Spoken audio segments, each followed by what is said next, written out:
Evento que está hecho en conjunto con Yub y la comunidad Marian David y la comunidad Sefaradí.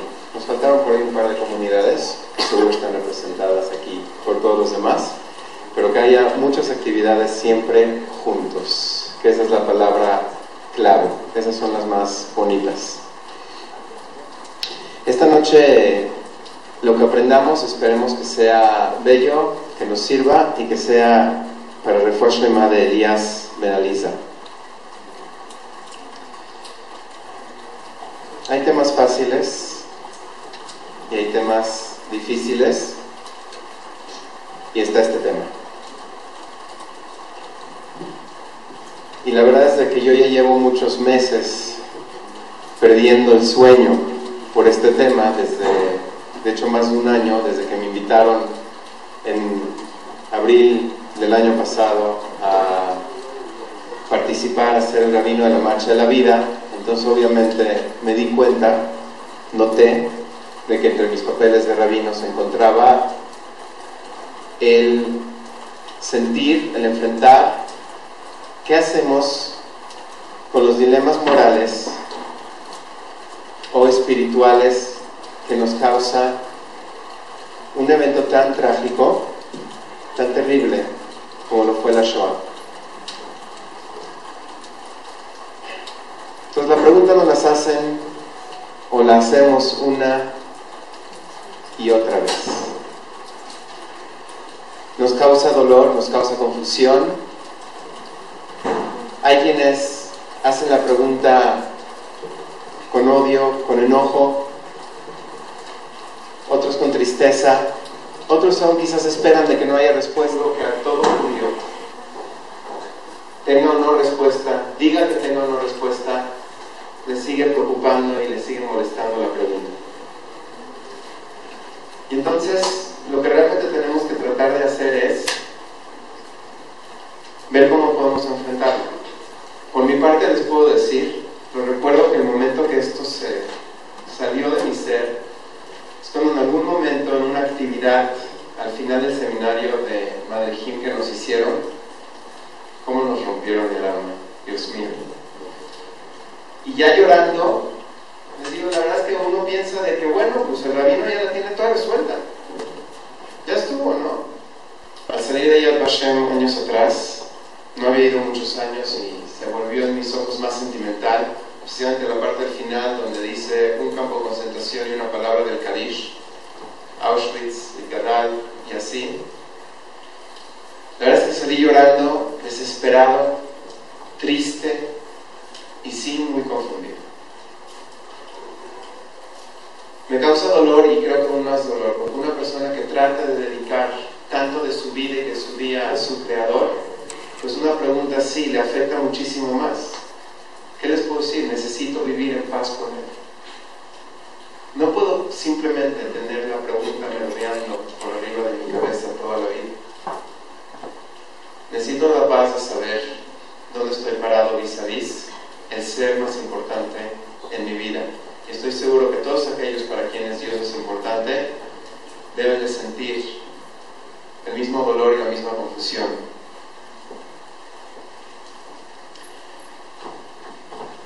Es muy difícil entender, por más fe que tengas, cómo puede ser de que un Dios misericordioso esté cruzado de brazos mientras el mal merodea en el mundo sin que nada lo detenga y sus hijos, sus propios hijos, sufren tanto.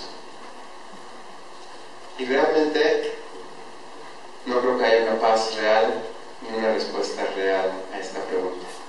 ¿Y entonces qué hay? Vamos a ver. ¿Cómo vivimos aquellos que sabemos que la pregunta sigue ahí? ¿Cómo vivimos o sobrevivimos con esta pregunta?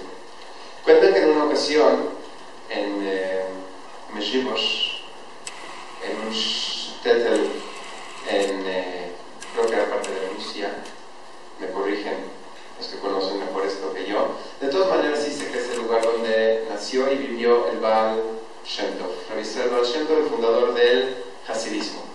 Entonces, en una ocasión el Baal Shem Tov llama a uno de sus Hasidim, a uno de sus devotos, a otro rabino Chernobyl. Pero Nahum, necesito que vayas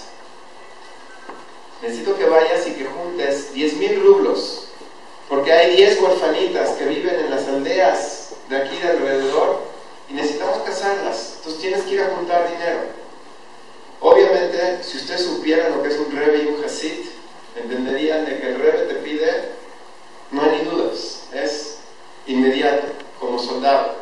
Así que Rav Nahum, obediente, se va de inmediato, con mucha alegría, con muchas ganas, se va directo a Leipzig, que era una gran ciudad, vivían muchos judíos ricos, diciendo, bueno, en esta ciudad lleno de gente con posibilidades, seguramente con la ayuda de Dios voy a poder juntar el dinero que me pidió mi Rebbe. Así que se fue a Leipzig, tocó muchas puertas, robó a muchas personas, pero al final de 2 semanas, de los 10,000, ni siquiera había llegado a 500. Simplemente por algún motivo todos decían no. Así que sale de la ciudad, triste, deprimido, desesperado, se sienta en una roca en las afueras de la ciudad y se pone a llorar. Y dice, Dios, no te entiendo. No entiendo por qué no me ayudas. No lo estoy haciendo por mí. No es mi hija la que estoy tratando de casar. Es por tus hijas. Yo ni las conozco. Es por ti. No entiendo por qué. Cantando. Lo está agarrando la policía y el hombre, eso es un poquito de ladino. Y el hombre estaba cantando. Entonces le llamó mucho la atención, especialmente que era paisano y que, bueno, lo agarraron, le llamó mucho la atención a Rav Nahum. Entonces le dice, Rav Nahum, señor, ¿cómo se llama usted? Le dice el ladrón, ¿cómo? ¿No me conoces? Soy el ladrón más famoso de toda la comarca. ¿Cómo no me conoces? Le dice, perdón, no vengo de aquí, entonces nunca había escuchado de su honor, pero ¿cómo te llamas? Le dice, ¿cómo? Moishe le Ganav, Moshe Ganav, Moishe le ladrón. Y le dice, bueno, le dice Rav Nahum como buen rabino, no siempre tienes que decir algo de un speech o no, así, no hay salida de esto. Pobres mis hijos. ¿Quién se le ocurre ser hijo de un rabino? Yo soy hijo de un rabino y por eso estoy haciendo que ellos sufran lo mismo. No se me había ocurrido. Entonces le dice, bueno, espero que aprendas la lección de que te van a llevar a la cárcel y que pues endereces tus caminos y que seas un hombre honesto. Moshe Legana se pone a reír y dice, es que no captas nada. Dice, ¿sabes lo que es un judío? ¿Sabes de qué se trata? Un judío, cuando decide hacer algo, no permite que nada lo detenga. Nunca, jamás se da por vencido. Dicho, sale corriendo con sus policías. Y Rav Nahum se queda ahí en shock. Dice, no entiendo. Este señor se dedica a robar y lo hace con tanta determinación que no permite que nada lo detenga. Lo puede meter 10 años a la cárcel y él ya está haciendo planes para qué va a pasar cuando salga. Y yo, que estoy dedicado a servir a mi Creador, que estaba haciendo una gran mitzvah, a las 2 semanas ya no doy más, ya estoy desesperado, ya me di por vencido. No se puede, no se vale. Así que se para de la roca, se va a la ciudad otra vez y una semana después aparece en la casa del Baal Shem Tov con 10,000 rublos en la mano. Con los 10,000 rublos, el Baal Shem Tov le dice, Shkoyach, es como Hazak Baruch, pero en Yiddish quizá un poquito. Dice, Shkoyach Rav Nahum, ¿qué tal se ve Eliyahu Anabí vestido de ladrón? Te mandé un mensaje del cielo para enseñarte que siempre hay que seguir adelante, que nunca hay que darnos por vencidos. Y de todas maneras, los dilemas espirituales, los dilemas emocionales de Rav Nahum representan muy bien aquellos que tenemos nosotros. Muchas veces yo también estoy lleno de enojo, lleno de dolor y más que todo lleno de confusión. Pero entonces, ¿qué hacemos con la pregunta?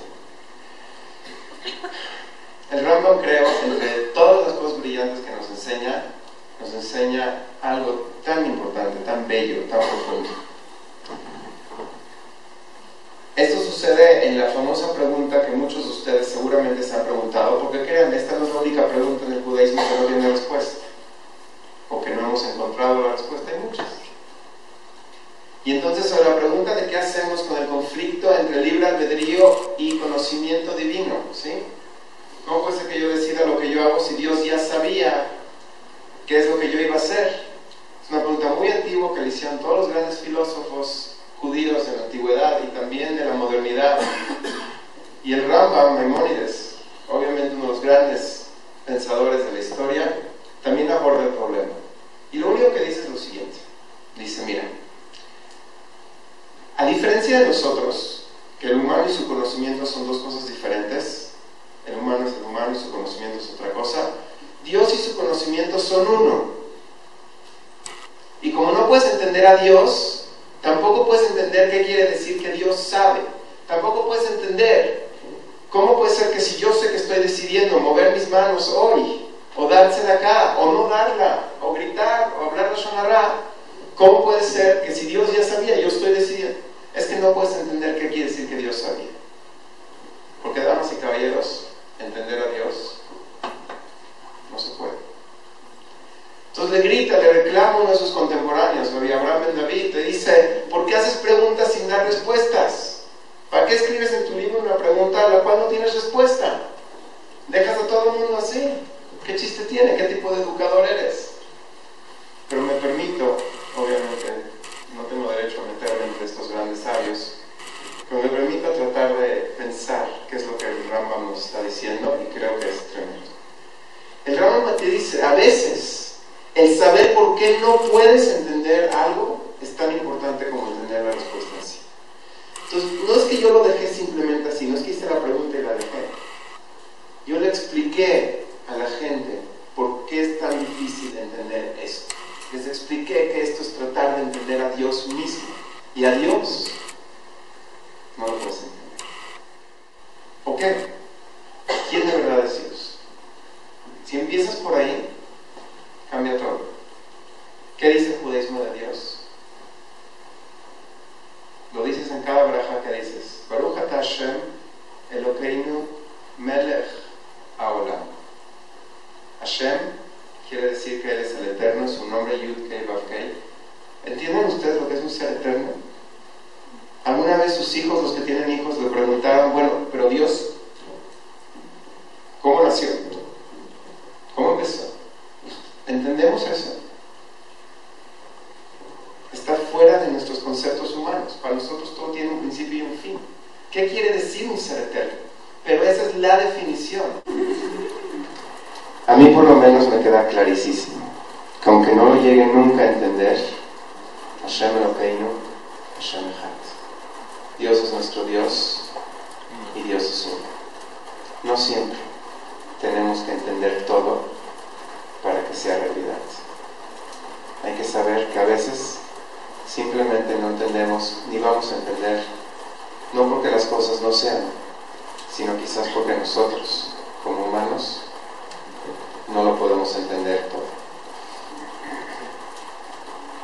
Muchísimas gracias por escucharme, por acompañarnos esta noche, y me doy el lujo de presentarles a uno de los dos hombres que nos acompañan y que sí vivieron aquella terrible época.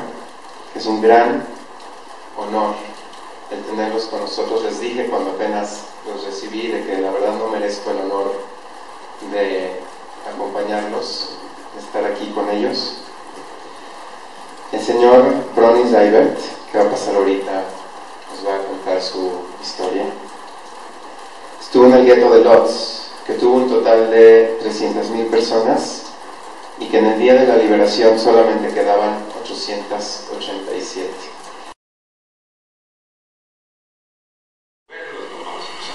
No que me interesaba ya, o sea, mi mentalidad cambia. Ya no me interesa jugar, me interesa poder comer. Y para poder comer tengo que trabajar. Trabajé en esa fábrica. Todas esas fábricas estaban manejadas por gerentes judíos. Los alemanes en sí, el gueto de Lodz, no se metían mucho en el manejo interno del gueto. Había un punto central, una plaza, donde había, digamos, no eran edificios, dos barracas. Uno era el gobierno alemán encargado del gueto de Lodz, y la otra era el gobierno judío del gueto. Y todo el contacto era a través de ellos. Ahí llegaban los alimentos, ahí lo entregaban al departamento de comida del gueto, que distribuía eso. Y ahí llegaban las cosas terminadas, o ahí por la estación de tren, y los alemanes, como eran muy exactos en su cosa, llevaban sus contabilidades, le entregaron 500 sillas o 10.000 sacos o zapatos, pues eso convertía a dinero alemán, los mark, y eso equivalía a tantos kilos o toneladas de comida. O sea, así funcionaba eso. El reparto pues lo hacía ya el gobierno judío, y a cada uno le correspondían X gramos de pan. Pan era el lujo más grande que existía. Tener un pedazo de pan uno se consideraba pues favorecido. Vamos a suponer que los panes había de 100 gramos, de 200 gramos, de 300. Entonces uno iba con su tarjeta de alimento y le daban los gramos de pan que le correspondían, pero se hacían panes que pesaban esas cantidades. Entonces uno recibía su pan y saliendo de allá había como una tienda donde uno entraba y le pesaban ese pan, y si faltaban 10 gramos, no hablaba de 10 gramos, que es nada. Entonces uno hacía media hora de cola, si faltaban 10 gramos, le daban un pedacito más de pan de 10 gramos, que era un tesoro. La alimentación va escaseando todo el tiempo, las enfermedades aumentan, viene el invierno, el frío pues no hay forma de evitarlo. Nosotros, por suerte, vivíamos en una cocina. Trabajaba yo en una fábrica de madera, entonces nos daban permiso llevarnos las virutas de madera, los desechos, y con eso podíamos calentar esta cocina.